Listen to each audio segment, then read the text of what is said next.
Mesdames et messieurs, bonsoir. Soyez les bienvenus dans cette nouvelle édition de votre journal de 22h dont elles sont les faits marquants. C'est ouvert aujourd'hui une première conférence réunissant les hommes d'affaires tunisiens et djiboutiens qui envisagent d'élargir leur domaine d'activité dans divers secteurs. Et le Hamas a annoncé aujourd'hui être prêt à discuter de la formation d'un gouvernement de réconciliation avec ses rivaux du Fatah et à organiser des élections régionales. Bonsoir et merci de nous accueillir chez vous. Au Djibouti, Cap Palace Kepensky s'est ouverte aujourd'hui une conférence réunissant les hommes d'affaires tunisiens et djiboutiens qui envisagent d'élargir leur domaine d'activité dans divers secteurs tels que l'enseignement, le domaine médical, dans le secteur des travaux publics et le bâtiment, l'agriculture, les transports ou dans les énergies renouvelables. Samata Saïd nous en dit plus.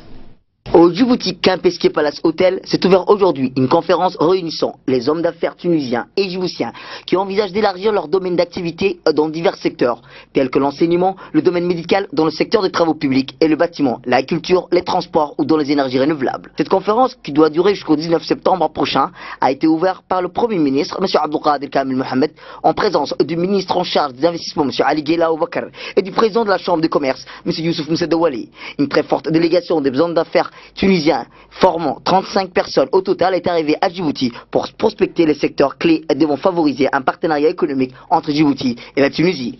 Dans un mot de bienvenue, le président de la Chambre de commerce, M. Youssouf Moussedawali, a rappelé les relations et les coopérations multisectorielles historiques privilégiées entre la Tunisie et Djibouti. Chers membres de la délégation, nous sommes convaincus que c'est à l'occasion de cette rencontre que les circonstances propices aux transactions importantes sont créées. Chers partenaires, s'inscrit dans une période favorable aux échanges et aux investissements dans notre pays, qui est marquée par l'ancrage de sa position de plateforme logistique de redistribution dans cette partie du monde, à travers des investissements importants dans les domaines des infrastructures portuaires et logistiques. Ce qui confère de nombreux atouts de la République de Djibouti, atouts dont ses partenaires privilégiés pourront pleinement bénéficier. Ainsi, comme il vous sera présenté au terme de cette cérémonie, Djibouti dispose d'emblée une position géostratégique privilégiée entre l'Afrique, l'Asie et l'Europe, comme vous le savez tous, jouit d'une stabilité politique et sociale et offre des garanties et protections ainsi que des incitations fiscales aux investisseurs. À la fin de son intervention, le président de la Chambre de commerce a émené les potentialités et les opportunités qu'offre Djibouti, de par sa position géostratégique en matière d'investissement, et notamment dans le secteur du tourisme et des infrastructures, et l'industrie, l'import-export, l'agriculture et la pêche, et bien d'autres secteurs. Enfin, le président de la Chambre de commerce djiboutien a insisté sur la spécificité de que Djibouti est un hub d'un centre d'échange situé au carrefour des 5 continents, ce qui fait de Djibouti, a conclu. Et écoutons à présent le mot du président directeur général de la Tunisie Africa Business Council.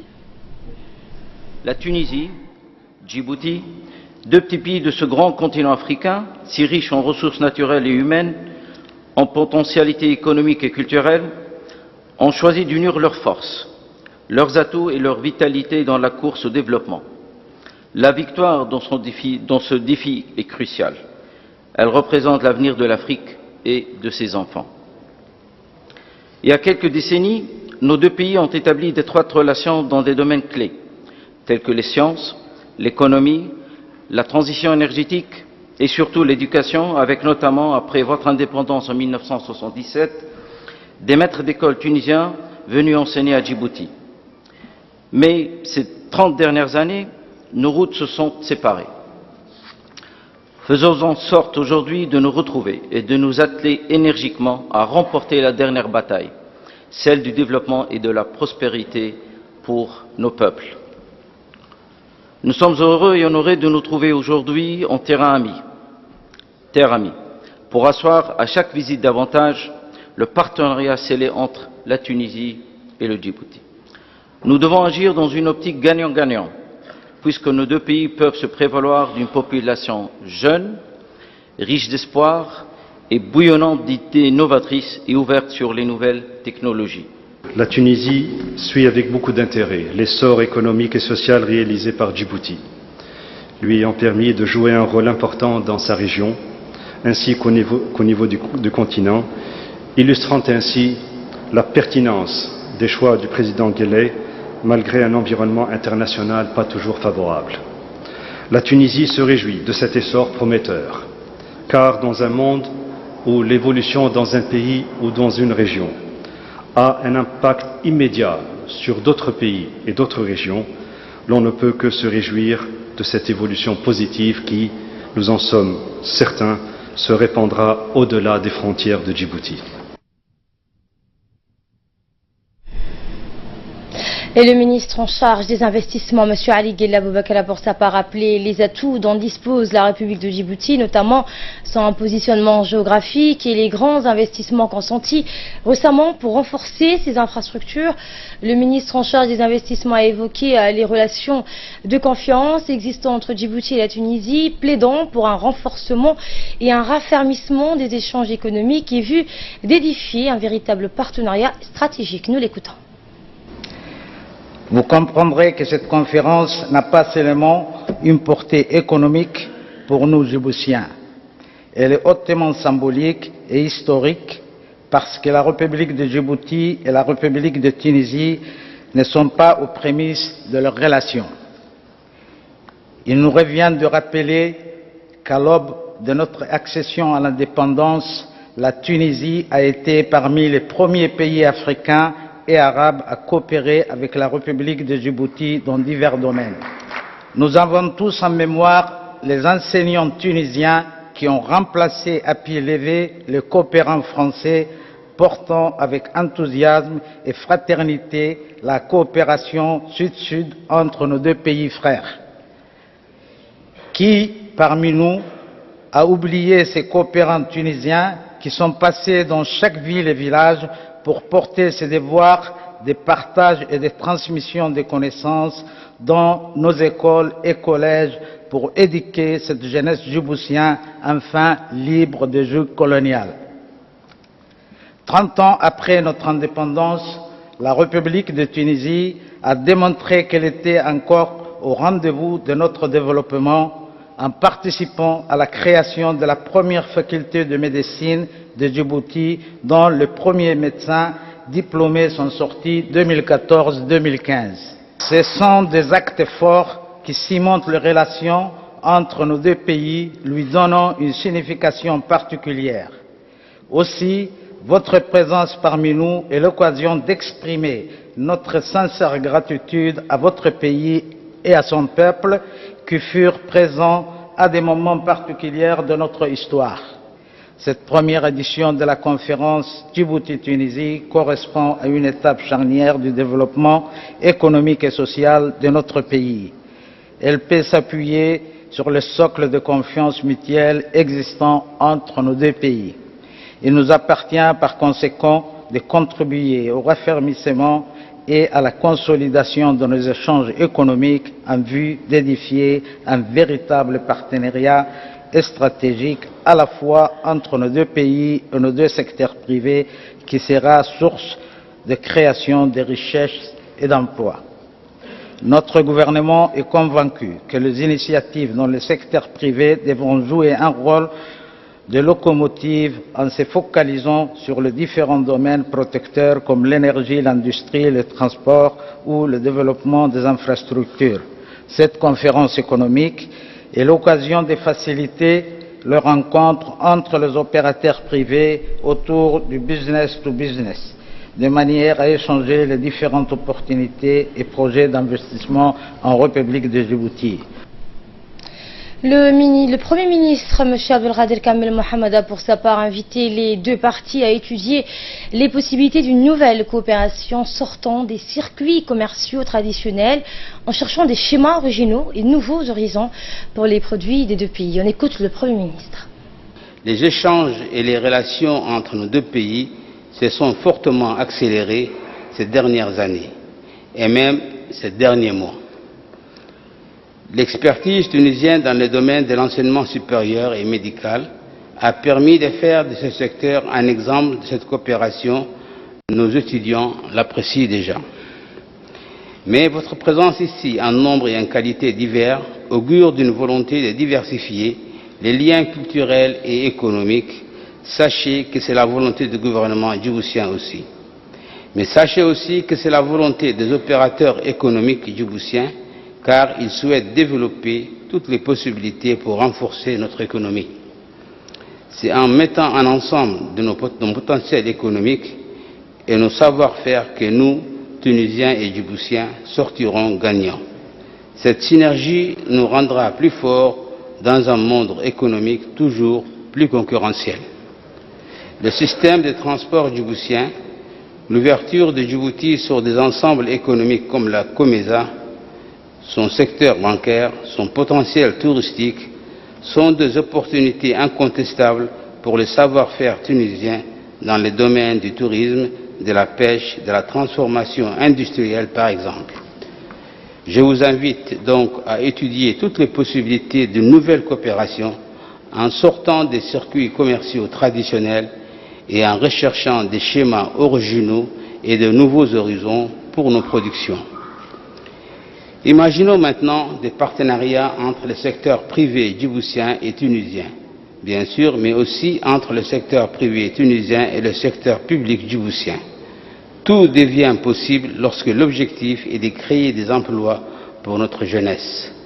Mesdames et messieurs, il faut explorer toutes les idées, étudier financièrement toutes les solutions que vous retiendrez et rester toujours en relation étroite, aussi bien avec le secteur privé qu'avec le secteur public djiboutien. Et pour en savoir plus sur ce forum Tunisie-Djibouti pour l'investissement et le commerce, avec nous sur ce plateau Ali Abdillahi. Bonsoir. Ce forum est organisé donc en marge de la mission tunisienne de prospection multisectorielle dans notre pays. Elle a démarré, une conférence qui a démarré donc aujourd'hui. Eh bien donc, signe de l'importance accordée par le gouvernement djibouti à ce forum, la cérémonie d'ouverture Asma s'est déroulée en présence du Premier ministre Abdelkader Kamil Mohamed et de 9 membres de son cabinet qui sont respectivement donc les ministres du Commerce, des Finances Ilyas Moussa Dawali, de l'Investissement Ali Guili, de l'Enseignement supérieur et de la Recherche Nabil Mohamed, de l'Éducation nationale et de la formation professionnelle Mustafa Mohamed, de l'Habitat Moussa Mohamed, de l'Équipement et des Transports Mohamed Abdelkader, de l'Énergie Younis Ali Guidi et de l'Intérieur Hassan Omar Mohamed. Alors que du côté tunisien, composé de 35 hommes d'affaires représentant plusieurs secteurs, à savoir l'industrie électrique, l'agroalimentaire, l'infrastructure de base et les BTP assurances, la santé, l'éthique, le commerce international, l'environnement, le conseil et la formation ainsi que l'énergie ont assuré donc la réussite de cette mission, preuve de l'importance de ce forum. Eh bien, le programme de cette mission qui se prolongera, on le rappelle, jusqu'au 19 septembre, s'est poursuivi. Alors avec des rencontres de networking bien ciblées, des visites d'entreprises ainsi que des rencontres de très haut niveau avec les ministres et les hauts cadres supérieurs de l'administration djiboutienne. Après donc un ralentissement palpable des échanges donc économiques de la Tunisie et Djibouti depuis les années 80, le Tunisia, l'Africa Business Council, organisateur de cette mission, a donc saisi cette opportunité pour relancer ce partenariat avec un pays donc en plein essor économique qui est en train donc de devenir un hub pour l'Afrique de l'Est. Il s'agit bien évidemment Asma de notre pays. Cette mission d'hommes d'affaires qui vient donc s'ajouter à cela déjà effectué dans d'autres pays comme donc dans le continent comme le Mali, le Cameroun, le Burkina Faso, la Guinée-Conakry, permettra donc, espérons-le, de renforcer davantage la coopération économique entre la Tunisie d'une part et son continent donc et promouvoir ainsi des relations fructueuses entre les investisseurs tunisiens et leurs homologues djiboutiens. Merci Ali pour ces éclairages sur ce forum Tunisie-Djibouti pour l'investissement et le commerce qui s'étalera sur 2 jours. Nous prenons cette fois la direction du Soudan où le président de l'Assemblée nationale s'est rendu à Khartoum pour participer aux travaux de plusieurs réunions dont la 9e conférence des présidents des assemblées africaines. Le président de l'Assemblée nationale est accompagné pour ces rencontres d'une forte délégation des parlementaires djiboutiens et des hauts cadres de l'administration, en l'occurrence de Abdi Khair Bouh, Ilmi Hassan Moussa, Ali Hassan Hamad, Nim Abdulhan Hussein, Hulaf, Aloïta Douroui, et Ouma Mohamed Hamid Idriss Mohamed Ahmed.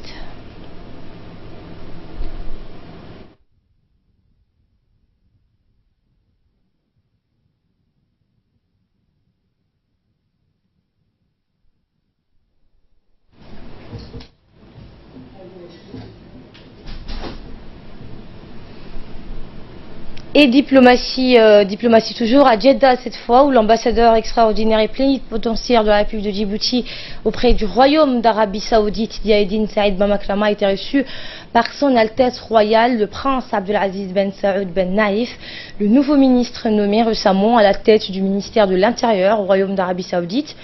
L'audience s'est déroulée en présence du président de l'organisme de la sécurité, le sous-secrétaire d'État au ministère de l'Intérieur et le sous-secrétaire d'État au ministère de l'Intérieur pour les affaires de la sécurité. L'ambassadeur de Djibouti a présenté au nouveau ministre les félicitations pour sa nomination ainsi que les vœux et les félicitations de son homologue djiboutien Hassan Omar Mohamed. Le renforcement de la coopération bilatérale dans le domaine de la sécurité entre les deux pays frères et le suivi des résultats de la visite officielle du ministre djiboutien à Riyad a été le sujet de discussion. Le développement de la situation politique et sécuritaire dans la région était aussi un des points abordés lors de cette audience. L'ambassadeur a présenté pour l'occasion au prince, au nom du chef de l'État et de son gouvernement, les félicitations pour le succès du pèlerinage de cette année. Retour à Djibouti, le ministre de l'Éducation nationale, de la formation professionnelle, Mustafa Mohamed Mahmoud, et l'ambassadeur de Chine en République de Djibouti ont procédé ce matin à la signature de la convention de remise des clés de l'école fondamentale d'excellence, entièrement financée et construite par le gouvernement chinois. La cérémonie qui s'est déroulée au cabinet du MENFOP a vu la participation des hauts cadres du MENFOP ainsi que des responsables de l'entreprise chinoise qui a construit l'établissement. L'occasion donc pour le ministre de l'Éducation nationale de souligner le grand standing et la qualité des infrastructures et des équipements de ce nouvel établissement scolaire, unique en son genre du point de vue de la structure, mais aussi des apprentissages qui y seront dispensés. Le ministre a rappelé que cette école d'excellence émane de la volonté du chef de l'État qui a voulu doter le pays d'une structure scolaire appropriée pour les meilleurs élèves de la République qui y trouveront un enseignement exceptionnel. Et pour sa part, l'ambassadeur de la République populaire de Chine a réitéré l'engagement de son pays à renforcer davantage son soutien. On l'écoute. Des jeunes gens compétents pour l'avenir du développement économique et social de Djibouti. Et nous souhaitons que la coopération dans le secteur de l'éducation se renforce encore davantage entre la Chine. Dans le reste de l'actualité avec cet atelier de formation sur l'amélioration de l'accès à l'information climatique et ses produits aux besoins des utilisateurs qui a démarré ce matin et c'était à l'hôtel des Acacias. Les explications de Hussein Aoulet.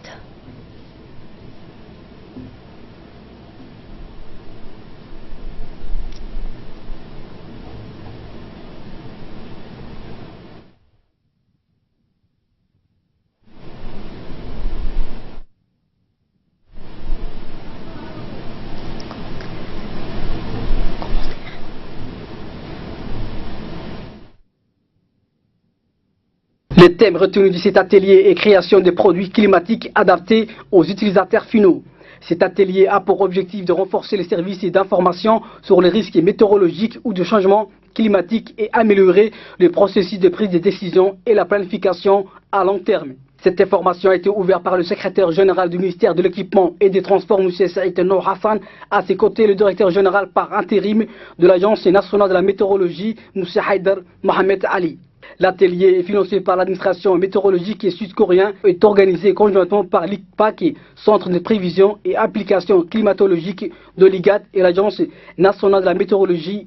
Le secrétaire général du ministère de l'Équipement et des Transports, M. Saïd Nour Hassan, s'est réjoui la tenue de l'atelier qui constitue un élément très important et essentiel pour les participants qui analyseront les prévisions du climat de façon claire pour réduire les impacts de catastrophes naturelles, en particulier les sécheresses récurrentes et les inondations. Concernant donc les services climatologiques, ce projet, cet atelier est destiné à aider les pays de l'Afrique de l'Est et à faire face donc à la variété ou à la variabilité du climat.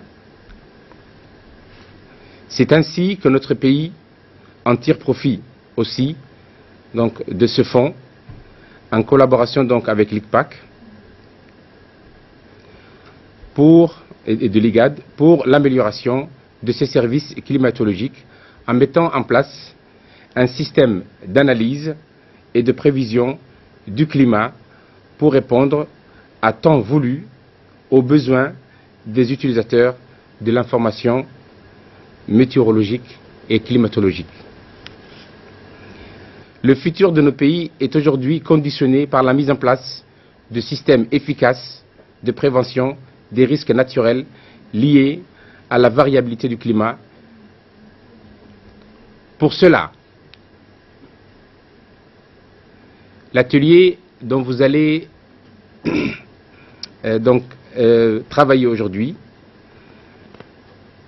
concerne donc l'intégration de l'information météorologique et climatique dans la planification du développement de notre pays, la mise en œuvre des activités donc, économiques, la réduction des impacts des événements climatiques majeurs et tous ces éléments qui sont aujourd'hui incontournables pour réussir un développement durable. Bref, les conséquences du réchauffement climatique auront dans l'avenir un impact très important sur l'environnement mondial. Il est donc crucial d'organiser régulièrement de tels ateliers et s'y concerter pour des solutions durables, d'où l'importance de l'accès à l'information climatique. Autre atelier, mais cette fois portant sur la protection de la couche d'ozone, le ministère de l'Habitat et de l'Environnement a célébré hier la journée internationale de la protection de la couche d'ozone. Mohamed Adan nous fait le point. De l'Habitat et de l'Environnement a célébré hier la journée internationale de la protection de la couche d'ozone. Et un atelier a été organisé en ce sens dans la salle de conférence du Palais du Peuple, sous le thème « Prendre soin de toute forme de vie sous le soleil ». La couche d'ozone est une couche qui protège l'humanité contre l'ultraviolet, qui est une substance à risque qui pourrait causer les cancers de la peau. Pour mieux informer les concitoyens et pour mieux protéger l'atmosphère, d'après le protocole de Montréal qui a récemment été finalisé avec des recommandations bien précises, cet atelier a été présidé par le secrétaire général du ministère de l'Habitat et de l'Urbanisme, M. Dini Abdallah. Pourquoi on a adopté le protocole de Montréal? Parce que les scientifiques ont constaté qu'un trou était en train de s'agrandir au niveau de la couche d'ozone à cause notamment des produits qui sont utilisés dans l'industrie, notamment dans l'industrie du froid, que ce soit le CFC, le solvant, le bromure de méthyle dans l'agriculture. Tous ces produits chimiques ont creusé un trou dans la couche d'ozone. Or, la couche d'ozone, c'est ce qui permet à la vie sur Terre d'exister. Si cette couche d'ozone disparaît, il n'y aura plus de vie sur Terre, parce que les rayonnements ultraviolets qui sont filtrés par la couche d'ozone, s'ils atteignent directement les êtres vivants, que ce soit les plantes, les animaux ou les êtres humains, ont des conséquences très graves.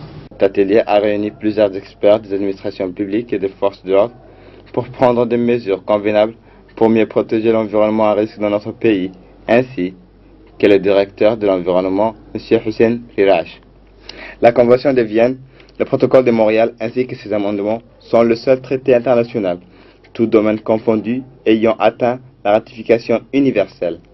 Grâce à la mise en œuvre du protocole de Montréal, la couche d'ozone est en train de se restaurer et de se reconstituera d'ici le milieu du siècle. Les États du monde ont progressivement éliminé près de 99% des près de 100 SAO. 135 milliards de tonnes de dioxyde de carbone équivalent ont été évités. Jusqu'à 20 millions de cas de cancer de la peau peuvent être empêchés chaque année d'ici 2030. Le protocole de Montréal est également l'un des principaux contributeurs à la lutte contre le changement climatique. La mise en œuvre de l'amendement de Kigali permettrait de diminuer d'au moins 0,5 degrés le réchauffement planétaire d'ici à la fin du siècle, et ainsi permettre de réaliser un quart de l'objectif de 2 degrés fixé par l'accord de Paris sur le climat, tout en continuant de protéger la couche d'ozone. Et dans le reste de l'actualité, une réunion a eu lieu ce matin sur l'adoption du projet de loi organique portant code des collectivités territoriales et leur financement. Eh bien, cette réunion a regroupé autour du secrétaire général Mohamed Issa Faraj et des experts de la mission d'assistance technique internationale dirigée par le docteur Yahya Ould-Keb, le staff du ministère, les représentants de la mairie de Djibouti, des communes et des conseils régionaux, en somme les plus concernés et les premiers bénéficiaires de ce toilettage juridique. Au cours de cette réunion de préparation ont été débattus les résultats attendus de cette deuxième phase du travail de cette mission d'experts internationaux chargée d'appuyer le ministère délégué chargé de la décentralisation dans la mise en œuvre de sa feuille de route. Facilitation de l'élaboration d'un cadre unique de référence et réordonné selon un plan facilitant la compréhension des règles. Quant à la mise en place du système de financement des collectivités locales, elle devra se faire selon trois principales modalités, à savoir la création des ressources propres pour les collectivités territoriales, l'identification des ressources partagées entre l'État et les collectivités territoriales et le transfert des ressources du budget de l'État à celui des collectivités territoriales. Un mot en sport pour clore l'actualité nationale à Obok. Plusieurs rencontres sportives ont été organisées dans la région de Hayou. Ces rencontres ont débuté dans la journée de jeudi, organisée par l'association Al-Kena. La compétition comprenait plusieurs disciplines, à savoir la natation, l'athlétisme, le basketball, le football et le volleyball. Ces rencontres se sont poursuivies jusqu'au vendredi, et ce grâce à l'appui du secrétariat d'État à la jeunesse et au sport. Le président de l'association Al-Kena, Rassim Ali Mohamed, s'est réjoui de pouvoir réunir plusieurs jeunes d'Obok afin d'éviter aux jeunes l'oisiveté et la délinquance juvénile et de lutter efficacement contre toutes sortes de drogues. Ont supervisé ces tournois le préfet de la région Hassan Dabalé, le vice-président du conseil régional Ahmed Ali Mohamed et le directeur régional de sport M. Daoud Ali Mohamed.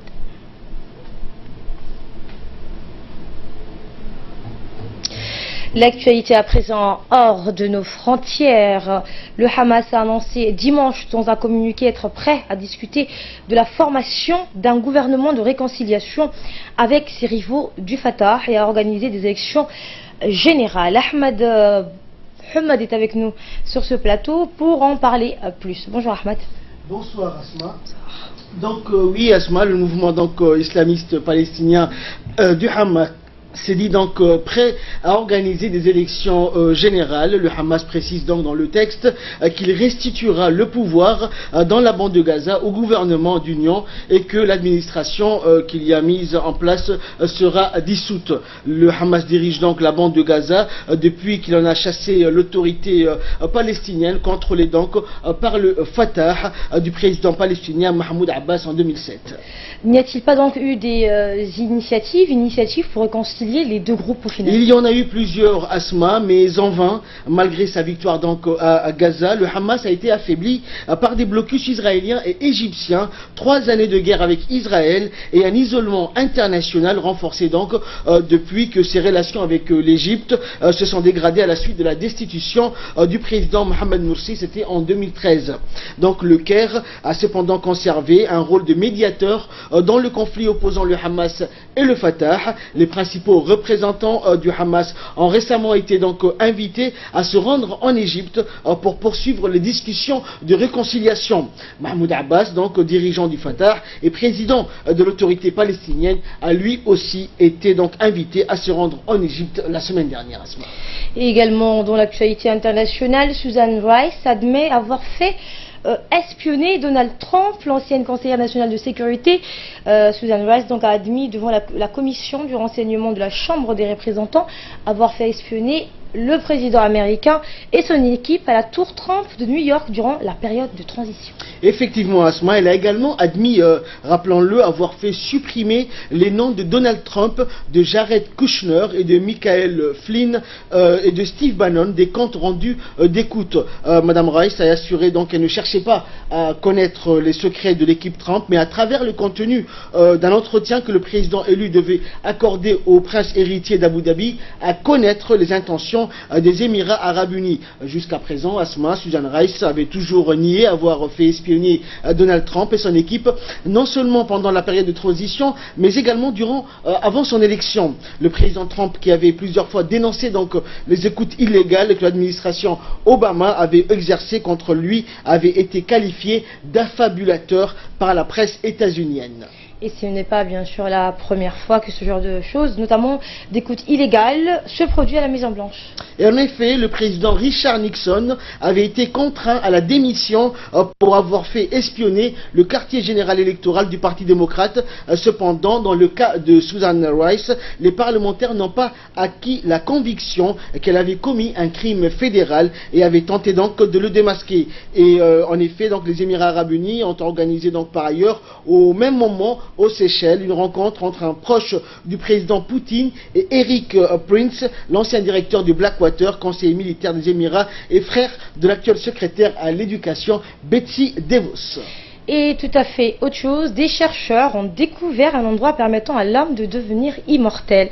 Malheureusement, pour devenir immortel, Ahmed, l'homme devrait se rapprocher des trous noirs qui déforment l'espace-temps. Alors ça a fait le buzz, Asma, sur les réseaux sociaux, surtout dans le domaine scientifique. Les astrophysiciens qui étudient donc les trous noirs ont émis une hypothèse selon laquelle si l'homme se retrouve près de cette anomalie spatiale, il cessera de vieillir. En tout cas, c'est ce qu'a annoncé la BBC aujourd'hui. Et selon les chercheurs, la masse immense des trous noirs fait déformer l'espace-temps et aussi plus l'homme se rapproche d'un trou noir, plus le temps se ralentit pour lui. De cette manière, des millions d'années passées sur la Terre seraient égales à quelques secondes pour un homme se trouvant près d'un trou noir, Asma.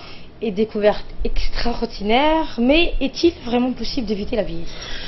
Il n'est possible d'éviter la vieillesse pour le moment qu'en théorie, Asma. En pratique, tout corps s'étant donc rapproché du trou noir est désintégré, ce qui naturellement provoque sa mort. Par ailleurs, il existe une autre théorie concernant donc les trous noirs. Le célèbre physicien Stephen Hawking estime que le trou noir mène à l'univers alternatif. Le physicien est certain que tout ce qui est avalé par le trou noir en ressort dans un prétendu univers parallèle. Et Stephen Hawking donc plaisante en disant qu'il n'a pas l'intention de se rendre dans un trou noir, car selon sa théorie, il est impossible de faire marche arrière, Asma.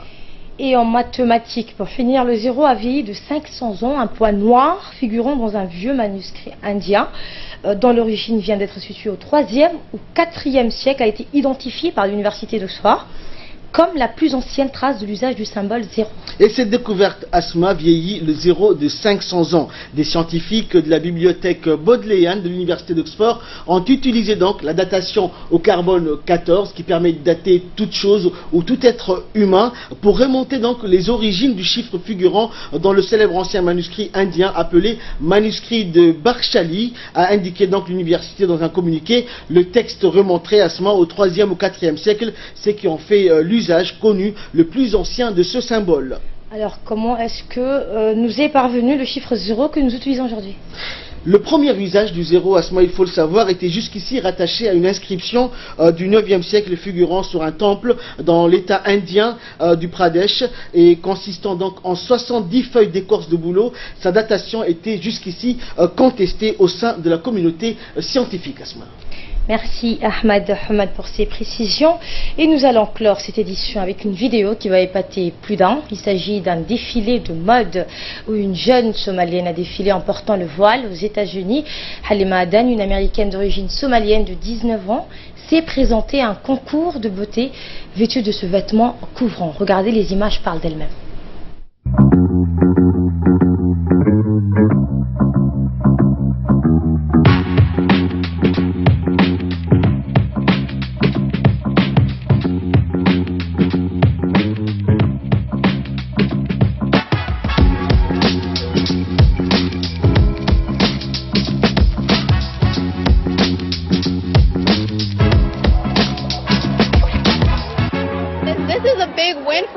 I'm the first to do this, and I'm hoping to see more Muslim women, wearing bikinis, being celebrated. So I'm just challenging you to be outgoing and just do your best in everything that you do.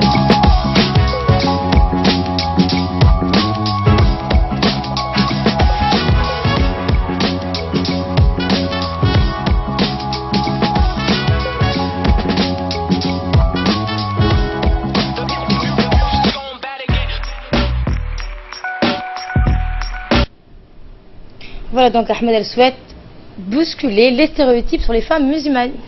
C'est donc sur ces images que prend fin cette édition. Merci pour votre fidélité. Excellente soirée à toutes et à tous.